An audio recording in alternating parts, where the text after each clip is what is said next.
It's been a little while since I did my Fatal Frame 2 video, hasn't it? Well, I know I couldn't just leave things in limbo. After all, how could I possibly justify only covering 2 games of the original trilogy, right? I mean, I could. It would definitely solidify me as the guy who just half-asses my videos, right? Hell, if I really wanted to drive the point home, I'd actually do something stupid like title a video Fatal Frame 3, make a Fatal Frame 3 thumbnail, and even start with an intro like this, but then do some other game.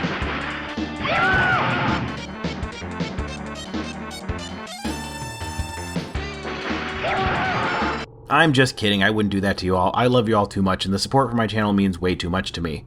A lot of people like Fatal Frame, myself included.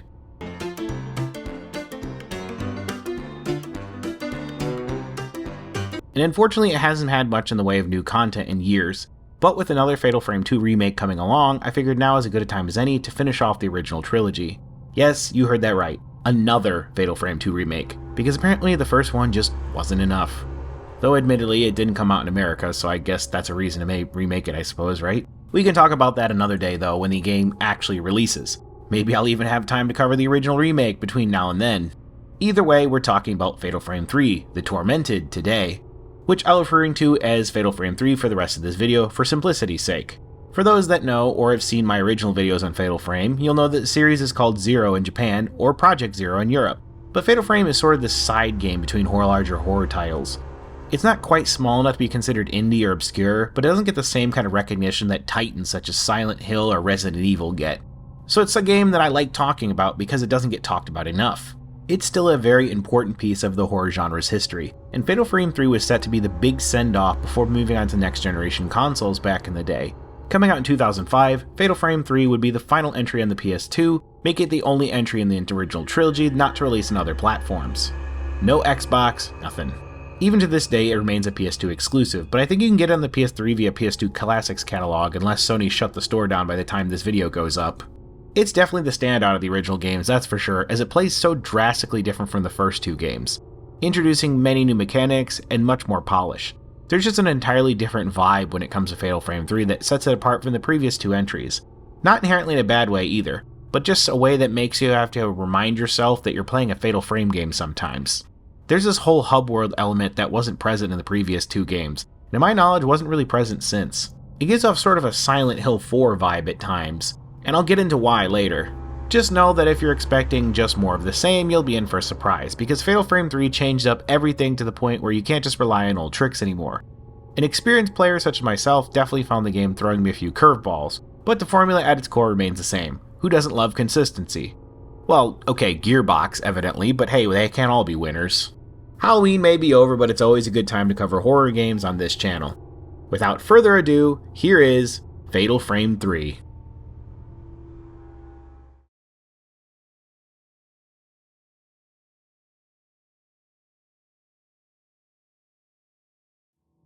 The biggest noticeable difference between Fatal Frame 3 and its predecessors are numerous, but the one that was probably the one that most people will notice is the significantly larger attention to graphics and design. Fatal Frame 3 looks absolutely gorgeous compared to its older siblings, and features superior graphics, better looking character models, and much more varied environments. Everything just feels cleaner, there's more color to it all, and the UI in general just looks very crisp. It feels almost like an early PS3 game with how fresh everything looks. I was actually blown away by how modern it all comes across. The mechanics of the game also work a little bit differently now, as the gameplay is now segregated between 3 characters, and the gameplay between the 3 is slightly different, each possessing their own abilities and limitations. You'll have to keep this in mind the entire time playing because items are not shared, nor upgrades. This means rationing your upgrade points more carefully because you'll have to spread them thinner this time around. You could end up in a situation where a character's camera is just so underpowered and you've already wasted all your points in a character that's not going to be useful for it. The design bleeds in the storytelling as well, because now there's a hub world where you return to after every night. In the previous 2 games you would end the night and then wake up somewhere usually in the haunted area where you're playing in. Fatal Frame 3 does things a bit differently, and every night you actually return to your home to engage in dialogue or story progression. As a result, there's plenty of optional content to go look at. It's cool to see to break up the action, but it does sort of remind me of Silent Hill 4 a little, where you return to your apartment at certain intervals. It's far from a bad thing though, but it definitely threw me off the first time playing because this game ultimately feels just different from the previous entries with how it's structured. It feels like we went out of their way to make changes so the story progresses in a way to where the player is more aware of what's happening and focusing on it. As for your camera, I guess they decided whatever Fatal Frame 2 was doing just didn't work well enough. because you're back to the traditional style where damage done to ghosts is based on how long you focus on the target and no longer proximity based. But the biggest change is that you can finally remap how you control it so that you aren't stuck with the backward controls where the left stick controls aiming and the right stick controls movement.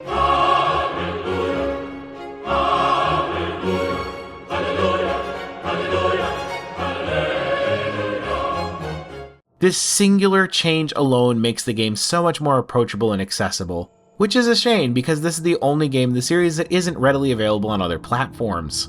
The graphical overhaul just makes the ghost encounter scary as you really get a good look at the ghosts this time around, and that will definitely catch you off guard. Nearly everything has been given a facelift this time around, though yes, admittedly the voice acting is still a bit stiff at times, but not nearly as stiff as the previous games, especially Fatal Frame 1. I captured a ghost with this camera. This camera has the power to expose things the normal eye can't see. I remember the incident from which I learned of its unique power to capture ghosts. Where I'm pretty confident it was the voice actor's first time doing voice acting in their entire life. It's an improvement, that's for sure. Should we get going? I heard this house was haunted. Too bad it's not. Rumors are just rumors. I'm gonna load these up. The end result of Fatal Frame 3 feels like a more enjoyable experience to play, and I imagine newcomers will have a slightly easier time with this one. Though I admit there are some bigger difficulty spikes near the end where the final boss did take me a few tries to finally beat him. There isn't a whole lot to complain about gameplay-wise, as much of the frustration was toned down, and the game feels much more agreeable. Though yes, death still means returning to the last save, it doesn't feel nearly as bad even without checkpoints. I find myself not really dying that much until close to the end of the game, which was fine because I had ordered plenty of healing items by then.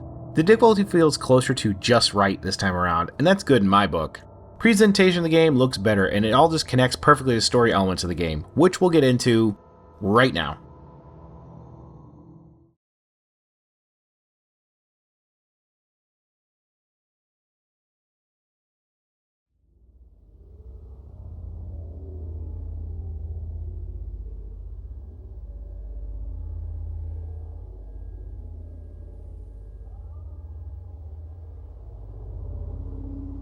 The gameplay wasn't the only thing that was changed, as the structure of how the entire story is delivered has been changed too. No longer is it a matter of we arrive at a spooky place without much explanation, but now there's an overarching narrative with background information as to what's going on. Fatal Frame 3 does a lot more setup material than the previous games. The previous entries and the reasoning for why we're there were kind of left very vague and oftentimes somewhat generic. Fatal Frame 1, we're looking for our lost brother, and in Fatal Frame 2, we're looking for a lost friend. Though in Fatal Frame 2, I admit that I forgot that was the reason why we went there, because the game doesn't really bring it up that much. 3 is a bit more complicated than that though. The player takes the role of Ray, a photographer who had previously worked with her now deceased fiancé taking photos of occult things. Her fiancé who passed away was some kind of occult researcher, I suppose. Since his passing, Miku, from the first game, now age 19, started living with Ray and accompanies her on her endeavors of trying to uncover what really happened to Ray's fiancé. You would think that narrowly surviving the events of the first game she would just stay away from haunted places, but I guess she's a glutton for punishment. Or maybe she's an idiot. Alright, play the music.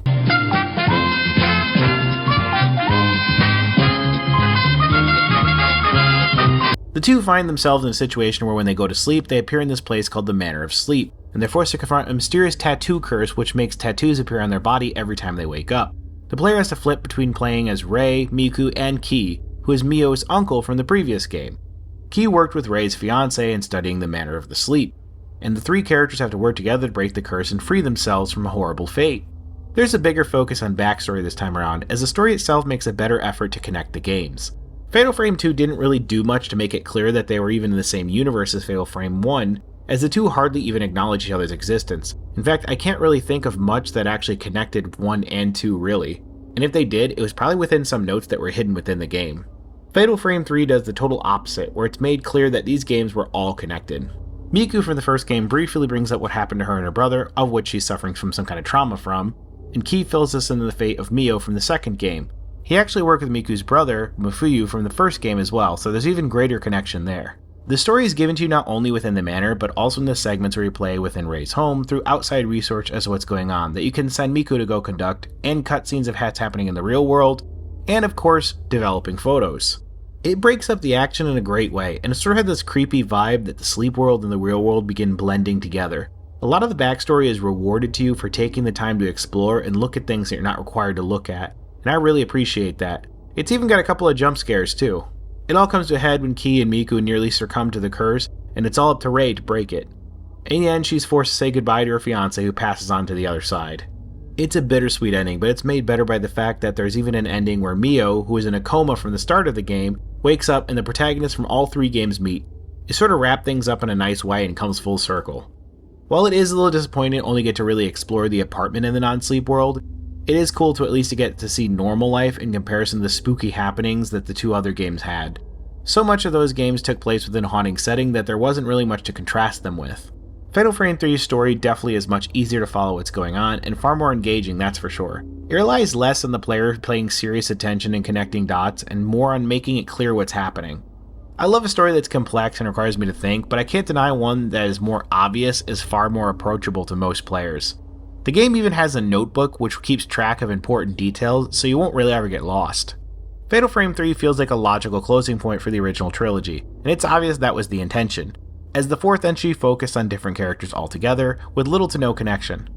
It's a cool experience, and if you played the first 2, you owe it to yourself to see how it all ends.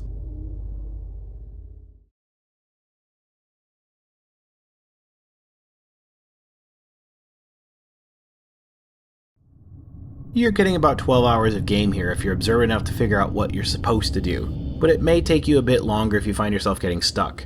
That is sort of the crux of these games, sadly, is it's very easy to just not be able to figure out where it is you're supposed to go, and you end up wandering around a lot before you can progress.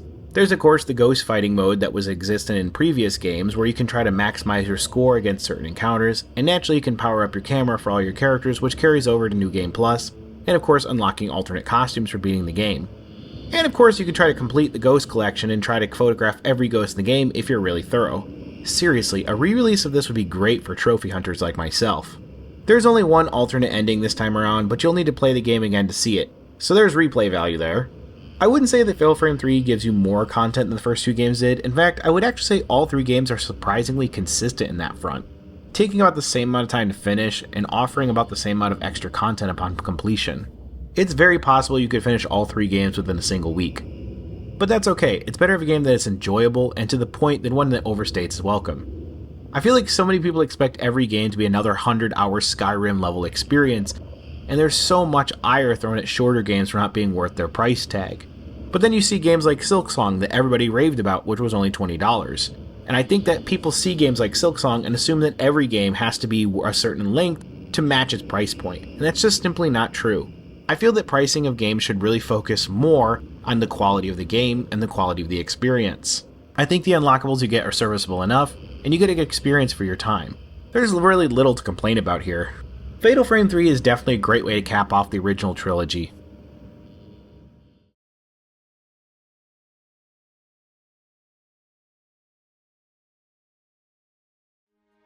Fatal Frame 3 is definitely a great way to cap off the original trilogy, and I found myself glued to it when I played. It changes enough to feel fresh and not to feel like more of the same, but not so much as to completely be removed from its roots. You have to hand it to a game that knows how to keep its core audience happy, all while delivering something fresh, and Fatal Frame 3 definitely succeeds on both of those fronts. If you weren't a fan of the first 2 games though, I can't really say this one will change your mind any. And that's because at the end of the day, it's still a Fatal Frame game, and it has the Fatal Frame gameplay that has become the staple of the series. So changed or not, if you're not a fan of that gameplay loop, you just won't find yourself enjoying this one. But you really should still give it a shot. It's a shame that this one gets a lot less love than the others in the series, as a second remake of Fatal Frame 2 coming, and ports of Fatal Frame 4 and 5 already readily available, and Fatal Frame 1 at least being available on the original Xbox as well as the PlayStation 2, Fatal Frame is locked to a single console and forgotten about. It's really a shame, but hopefully they will do something down the road. Maybe even a remaster collection of the original trilogy. One can only hope, that's for sure.